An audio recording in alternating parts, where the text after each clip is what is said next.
Niners fans, how we feeling? San Francisco 49ers fans, those faithful to the Bay, oh, it's on. It is opening week, and of course, the Niners open at Seattle. What is it, Lumen Field now or whatever?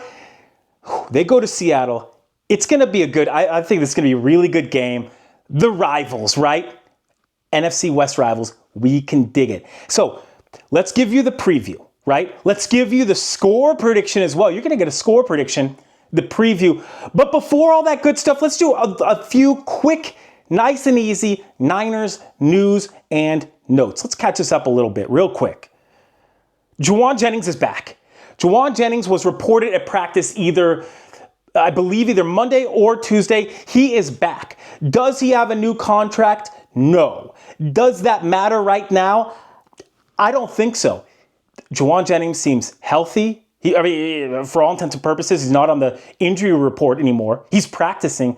We love to see him back. Now, when real quick, I want to talk about business. Southern Oregon University, Business 101, negotiation, John Lang. Look, I believe that the Niners did a thing here, and it's called BATNA. When you're negotiating, so the Niners are negotiating with Jauan Jennings over a contract. There's something called BATNA, B-A-T-N-A. You look that up if you want. This is business. We're talking business a little bit. It's called it means the best alternative to a negotiated agreement. BATNA, best alternative to negotiated agreement. Watch this.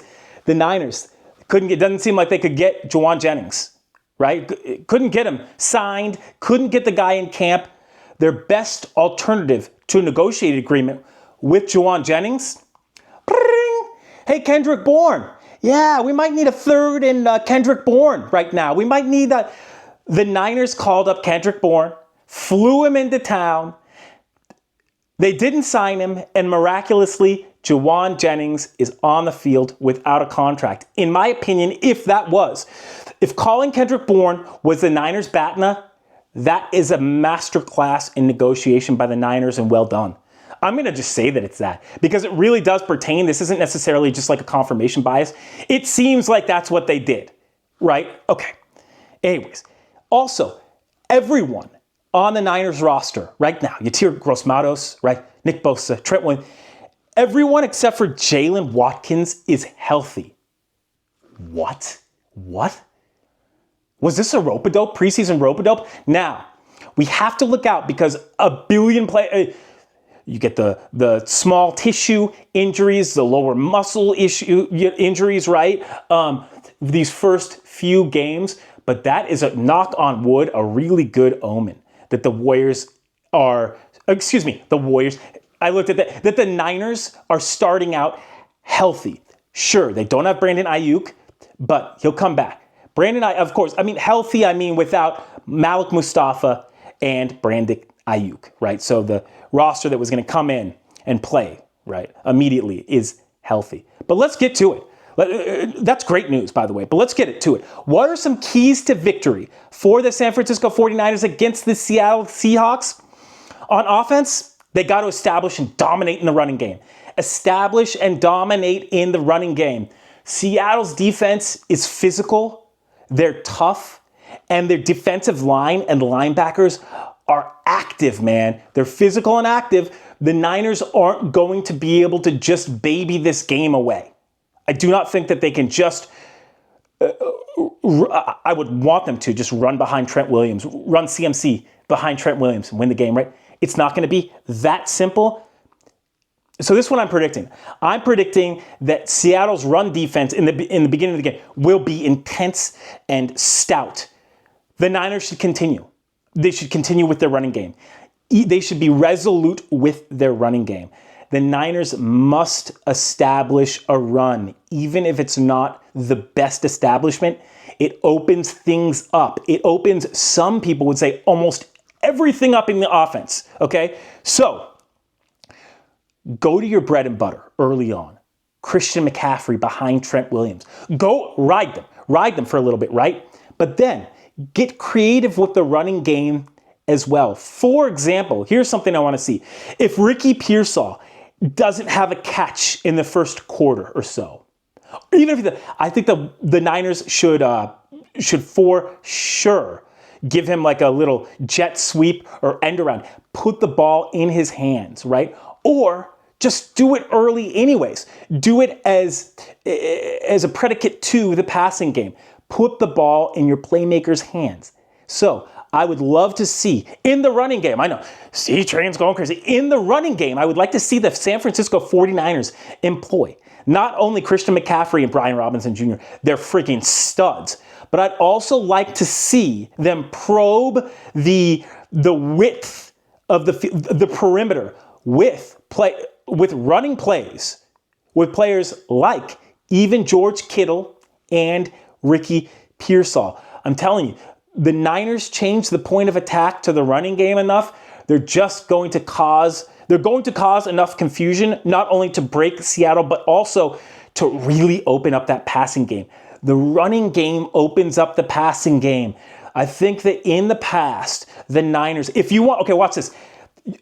The Niners, it's a bad omen. It's a bad sign if the Niners start out passing a bunch and turn the ball over on downs.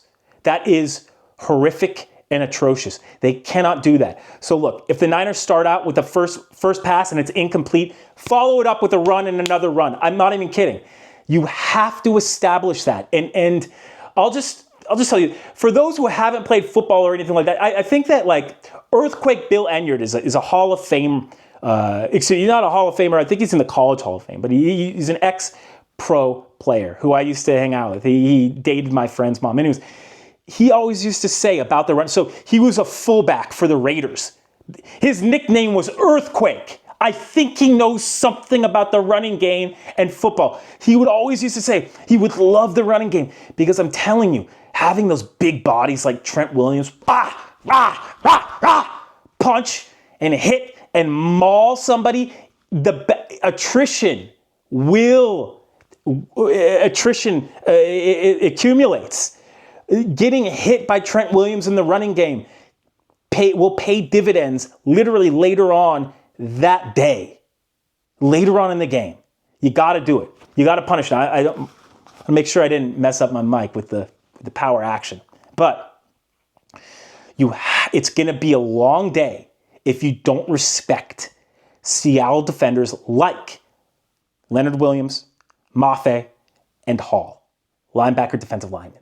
All those guys. You have to respect them. The way to respect them the most is to pound the ball in their friggin' face until they yield. Or until the passing game breaks open. Don't force things on offense. That's another key. You cannot force things away in Seattle on offense. That's why the running game is just so important. They got to be protective of the ball in the running game, right? We can't have any Christian McCaffrey friggin' Super Bowl repeats of fumbling the first drive, right? I don't think that that's going to happen. And it's just the way to ease the pressure of Lumen Field, of Seattle, of the rivalry is to run the ball. By that, I also mean that forcing things would entail that the Niners are passing or overpassing. I believe that you can overpass in the NFL. I almost do not believe that you can overrun. I do not believe that you can run enough in the NFL. I'm telling you, stopping a devastating running game is soul-crushing. Soul-crushing. The Niners need to take what they can get. We're continuing on offense without turnovers. If the Niners commit one or two turnovers and it's going to be just so difficult.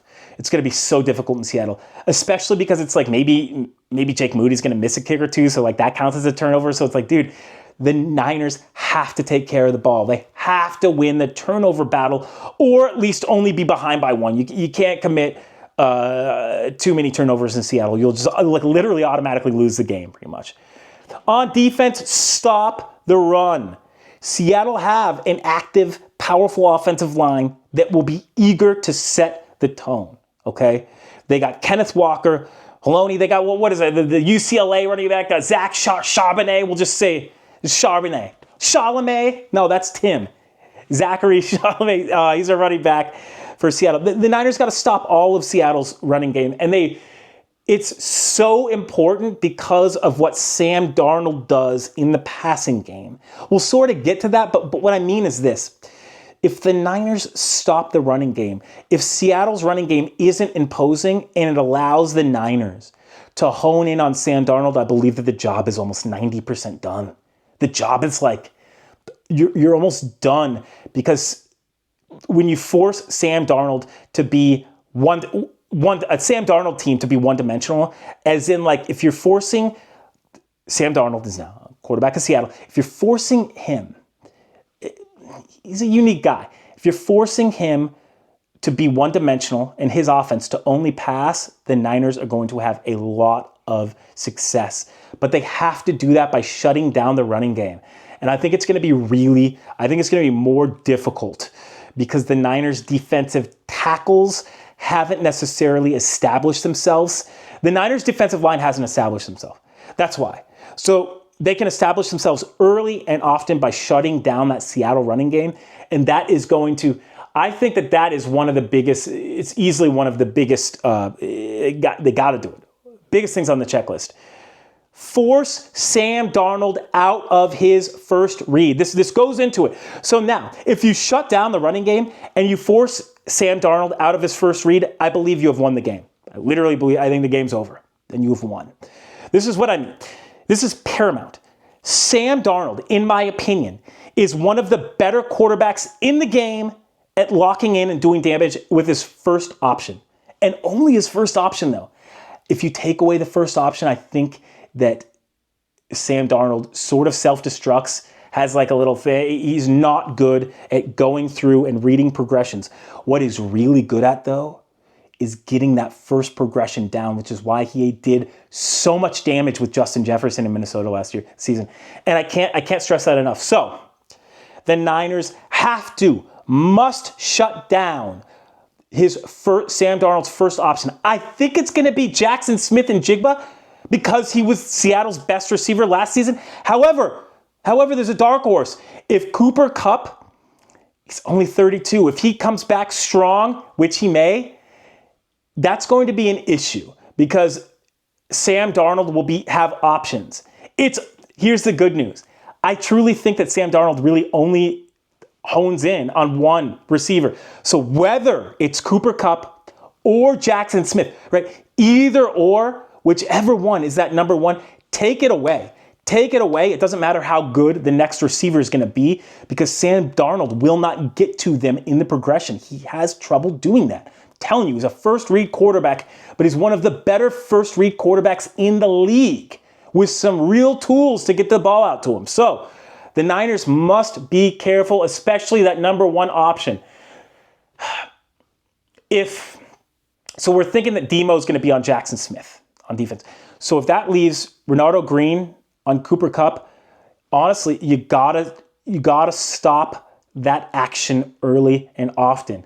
And Darnold he'll get frustrated and he'll make a mistake if that happens. Remember that I said that. Of course you will. You can freaking bookmark this and tape this or whatever, right? So pressuring Darnold drastically increases the 49ers' chances of victory. Prediction.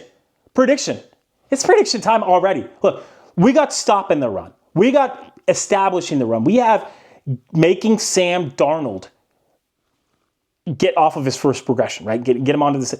My prediction, I think the Niners will start the season on a good note. I think the Niners beat the Seahawks 23-17. Yes, I think the Niners win 23-17 in a great game, opening game of the season. I love it. You love it. We all love it. Hey, you got my prediction. What's your prediction?